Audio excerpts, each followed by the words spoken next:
feel like we're drowning here in Atlanta this week. It's been raining these last few days, and I'm starting to notice some wet spots in areas.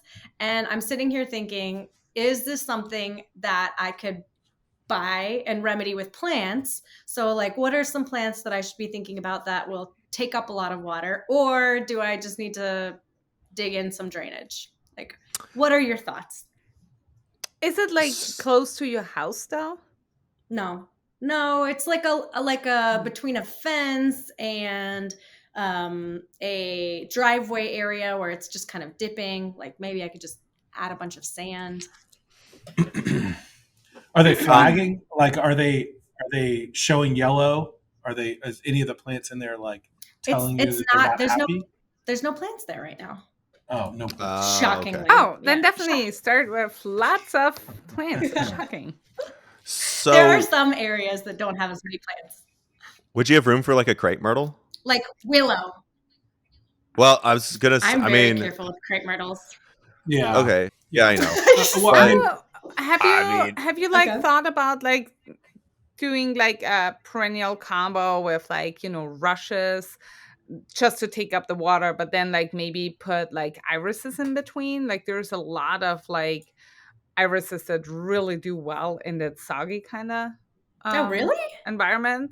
Yeah, so irises are like one of the plant perennials where you can get like irises that grew in the desert, and like I definitely now have to keep my promise and like send you a picture, but my dad has like this amazing picture in Iran where he found this iris. I'm kidding you not. The bloom was that big in like a desert. But then also there was irises just that are like better for like water. Like pond plants, right? Basically pond plants. Sort of like rain garden plants. And then I also like one of my all-time favorite plants to like plant in like boggy areas is Lobelia. Lobelia cardinalis. Yeah. It's red like one? This red lobelia. Yes. It's native. Yeah. And it can take up so much water. So I always love doing like rushes or sedges that, maybe aren't that ornamental, but then you put like cool other perennials in between, and it's like really attractive. Sweet flag. Okay. You can use sweet flag too. I love it to give you a pop of color. Yep. Okay, the chartreuse. Yeah. Okay. Mm-hmm. I mean, it just depends also, too. Your like, sun level is gonna. Yeah, go ahead, Mario. That's what I was gonna say. Your sun level is gonna dictate a lot of it. Yeah. Because obviously, like how much water, what level of inundation is going to be. It also is kind of a clear line of what plants are going to thrive. So a lot of times, if it's going to have standing water more than 72 hours, it's almost like a different category of plants, and you really need to stick with the wetland plants. But then if you're in this like, it's going to hold for like maybe a day or two, that's a category. Yeah, I think it's more a day or two type.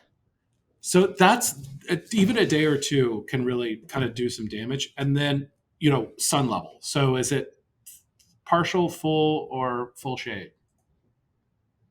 It's partial, I would say. Partial.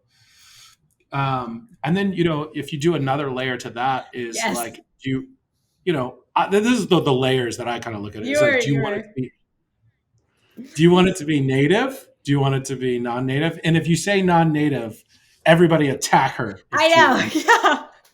So I shouldn't say as long as it's pretty. That's what you're saying. But and then you start going into bloom color. As long as it's not invasive.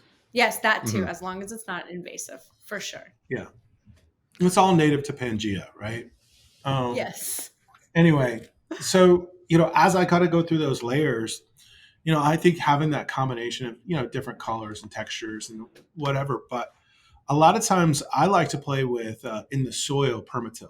Permatil does create a lot of oxygen in the water. You can play with sand. Some of the times I seem to always overdo it with the sand, but just like making it fluffy with a little permatil enables the drainage to kind of keep going. Will help. One other little fun feature that I've done before had a really bad. You could do like a sump, and essentially it's just like think of like a post hole digger, and you go as deep as you can, and then you backfill it with rocks. So as that area kind of gets inundated, it'll go into this like sump kind of feel, and then that'll bring some just some relief for some of the plants if they become like almost too much. Got it. Okay, so those are some neat ideas. Thank you, guys. Yeah, and another thing you could do that's we can't wait to see the transition. Trees. I don't know.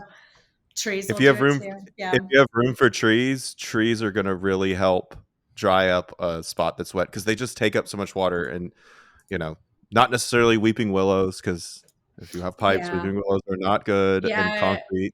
Exactly. I speak from experience. River birches are another one that stay away from, but maple trees will be great. Oak trees. It's just trees really, because they're going to get such a wide root mat, and they take up so much water. So it's going to, for me, my parents' backyard, we had a really bad swampy area, and we just planted a weeping willow, which I learned from experience. Don't plant next to the house. And then, but some maple trees and some oak trees and a poplar, and we don't have a water issue back there anymore. That is awesome.